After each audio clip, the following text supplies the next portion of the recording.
The story begins on a quiet street in a small African town, where houses were close enough for neighbors to hear each other's laughter, or sometimes, their quarrels. In one of those houses, lived a woman who was respected, feared, and admired all at once, Madame Folklore. She was a trader, the kind that could bargain down the price of pepper in the market until the seller nearly wept, yet still find it in her heart to give food to a hungry stranger at her gate. Her wealth was visible in her wrappers, her jewelry, and in the way her name carried weight in the town. But in the same house lived Miam, a young girl of 21. She had been brought in as a maid after losing her parents. Some neighbors pitied her, whispering about her sad fate. Others, however, envied her luck, because she lived in a house where she ate 3 square meals and wore clean clothes. But what no one knew was that Miriam's heart was restless. She had dreams bigger than scrubbing floors or running errands. And it was in the middle of that restlessness that temptation found her. Madame Folklore's husband, Chief Ade, was a man whose presence filled a room even before he entered. Though older, his laughter was loud, his eyes sharp, and his charm, dangerous. Many women in town secretly admired him, but Folklore guarded her marriage like a lioness. Yet, in that same guarded house, betrayal was quietly taking root. The first time it happened, it wasn't planned.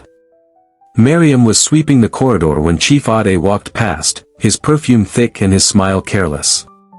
"You've grown into a fine young woman," he had remarked, almost absent-mindedly. But those words planted themselves deep in Miriam's heart. She felt noticed, valued in a way she hadn't felt before. And when someone who has always felt invisible finally feels seen, it becomes easy to cross boundaries. Days turned into weeks, and little glances turned into stolen moments.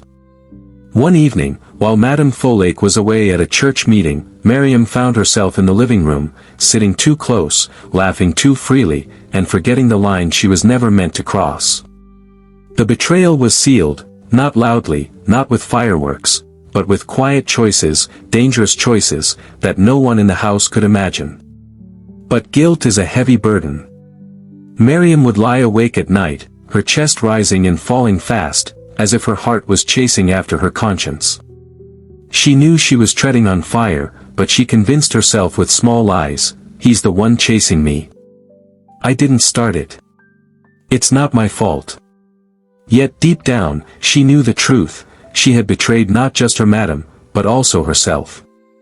Life in the house carried on, but everything had changed.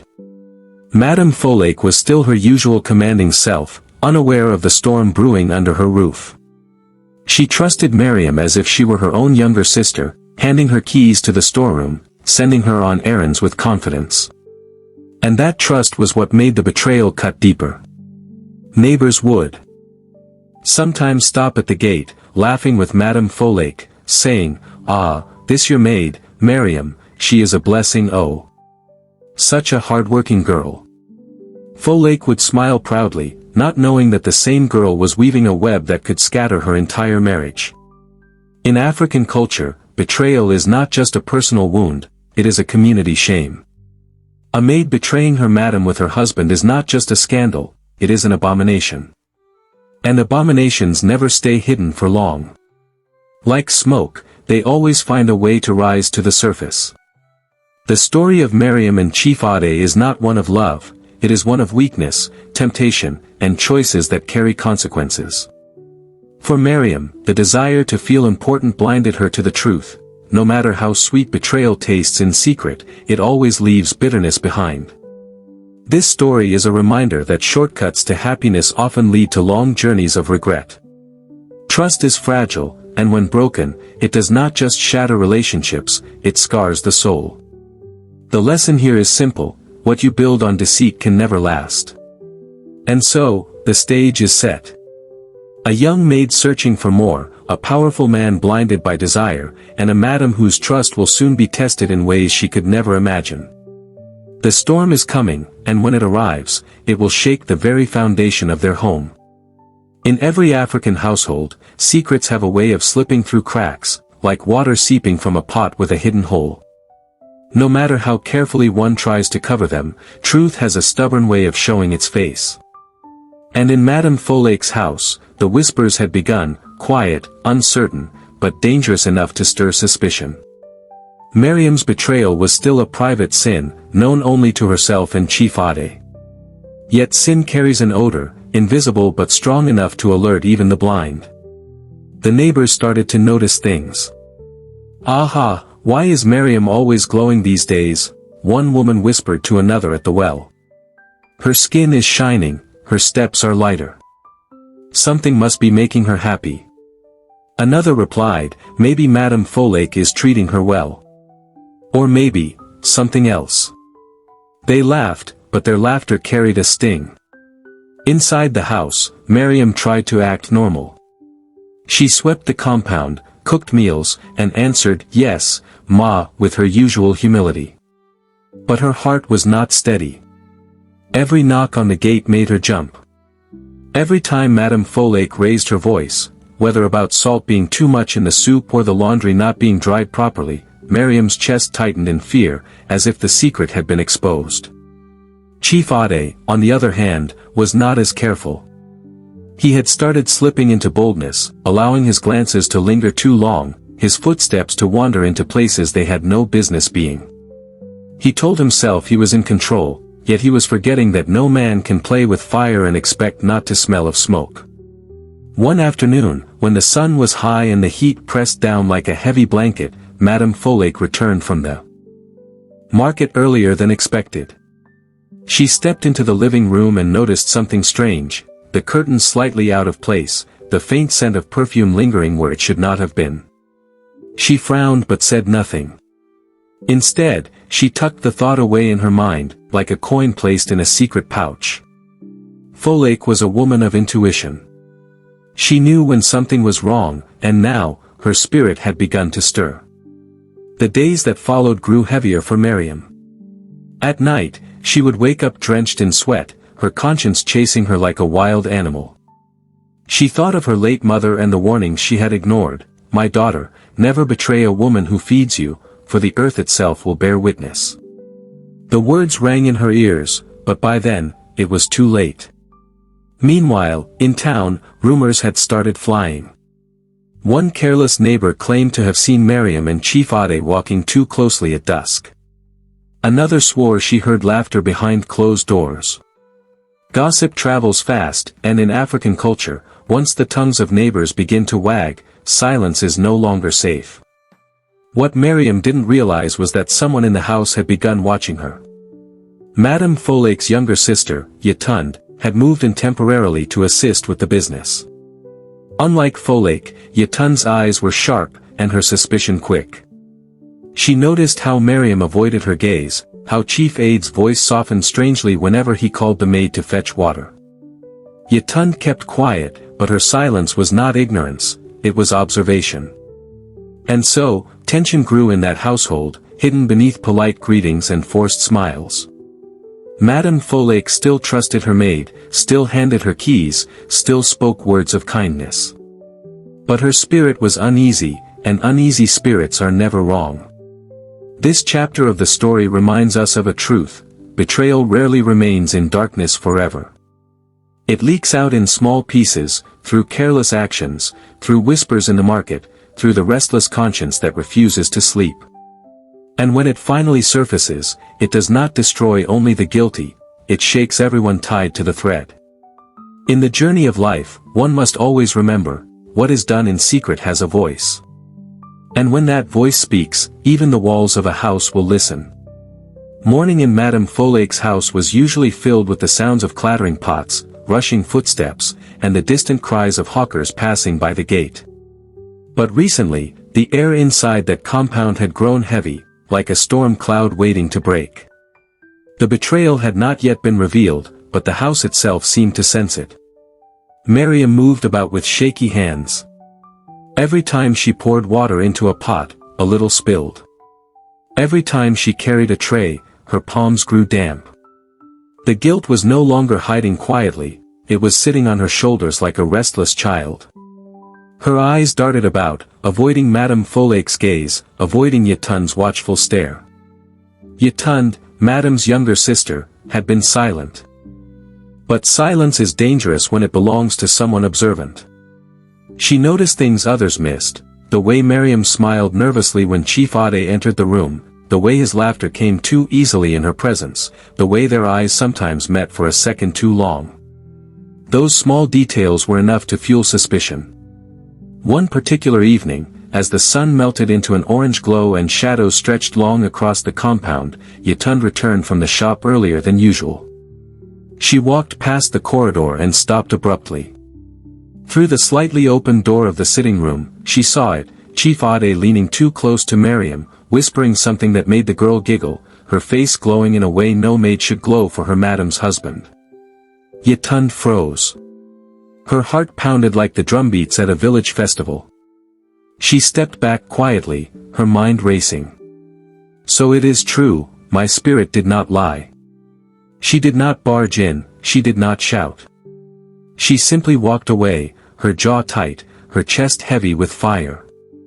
That night, she couldn't sleep. Her conscience fought her. Should she tell her sister? Should she confront Miam? Or should she wait and gather proof? Betrayal is a wound, and Yetund knew that sometimes it was better to let the wound expose itself rather than tearing it open too quickly. But she also knew that silence could allow poison to spread. Meanwhile, Madame Folklore herself was beginning to notice things, though she brushed them aside. This Miam is looking distracted these days, she muttered as she watched the girl nearly burn the stew. Maybe she is sick. Or maybe, her voice trailed off, and she shook her head as if to scatter the thought. After all, she trusted Miam deeply. To suspect her would feel like suspecting her own blood. But the truth has a way of knocking louder when you ignore it. One Sunday morning, as Folklore prepared for church, a neighbor stopped her at the gate. The woman lowered her voice, leaned in, and whispered, "My sister, forgive me but watch that girl in your house. People are talking." Folklore frowned, her heart skipping, but she forced a smile. "People always talk," she replied, before walking away. But her spirit was shaken. Inside, Miam's nights grew worse. She dreamed of her late parents, dreamed of fire chasing her through the streets, dreamed of Madame Folklare's angry face shouting her name. She woke up gasping, drenched in sweat, whispering prayers she no longer believed could save her. And Chief Ade? He carried himself with the arrogance of a man who thought he could never be caught. He failed to realize that walls have ears, doors have eyes, and secrets, no matter how carefully hidden, always find a way to escape. The stage was shifting. Suspicion was turning into certainty. What had been whispers was about to become thunder. This chapter teaches us that no sin remains unseen forever. Even if people are fooled, the conscience is not blind, the community is not deaf, and the eyes that see too much will one day speak. When secrets are planted, they may grow in silence, but harvest day always comes. In Madame Folklare's house, the harvest of betrayal was near, and no one could stop it. Yetund had seen enough.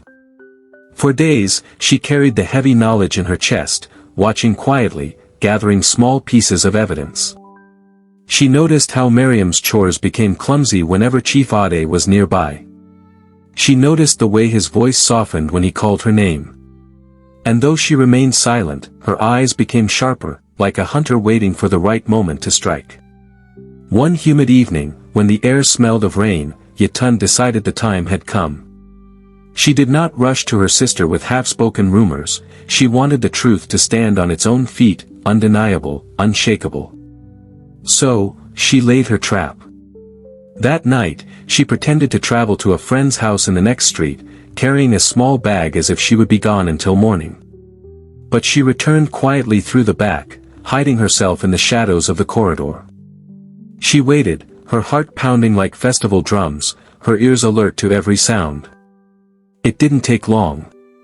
Chief Ade entered the living room, his voice low, calling Miam. She answered, her tone hesitant, but she followed. What Yetund saw that night was more than enough, the closeness, the whispers, the betrayal fully alive in front of her eyes. She didn't need to wait any longer.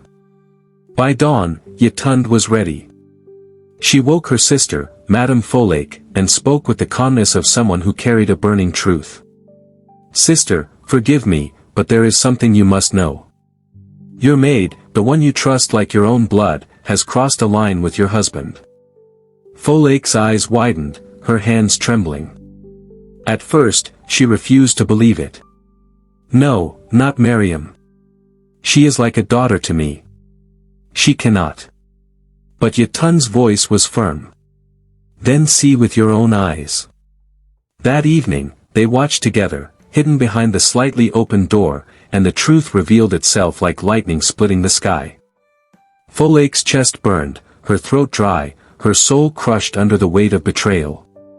The maid she sheltered, the girl she fed, had pierced her heart deeper than any stranger could. And her husband, the man she had defended before the world, had disgraced her under her own roof. The confrontation was thunderous. Folake's voice shook the walls as she cried out Miriam's name. The young maid fell to her knees, tears flooding her face, words stumbling from her mouth. "I am sorry, Ma. I did not plan it, it just happened, please forgive me." But her apologies were drops of water on hot coal, useless against the fire of betrayal. Chief Ade stood frozen, shame on his face, but pride in his chest would not let him bow. "It is done," he muttered. "What is the use of shouting?" But Folake's wails were louder than his arrogance. She tore her wrapper, slapped her chest, and cried to the heavens, "The people I trusted have become the knives at my back." The neighbors gathered at the gate, whispering, shaking their heads. In African culture, such betrayal is not private, it becomes the shame of the household. And shame, once exposed, spreads like wildfire. Miriam was sent out of the house that very night, her bag clutched against her chest, her feet stumbling on the dusty road as the weight of her actions pressed on her. The same neighbors who once admired her now looked at her with scorn. Her name, once unnoticed, became a proverb, "Do not be like Miriam, who bit the hand that fed her." Chief Ade was never the same in his community. His laughter no longer carried respect, only mockery. Folake, though broken, rebuilt herself slowly, her strength admired even more than her wealth. And Yatund's sharp eyes were praised for saving her sister from a lifetime of hidden deceit. The story of Miriam teaches a hard but necessary lesson: temptation may look sweet, but its fruit is bitter. Betrayal may bring short-lived pleasure, but it always ends in shame. And no matter how long it hides, truth has feet, it will walk into the open. In the end, trust is the most fragile treasure we can ever hold. Once broken, it can never return whole. And those who betray the ones who lift them will always find that the world remembers their fall longer than their excuses. Please like and subscribe to our channel, and also don't forget to tell us in the comments section which country you are watching from.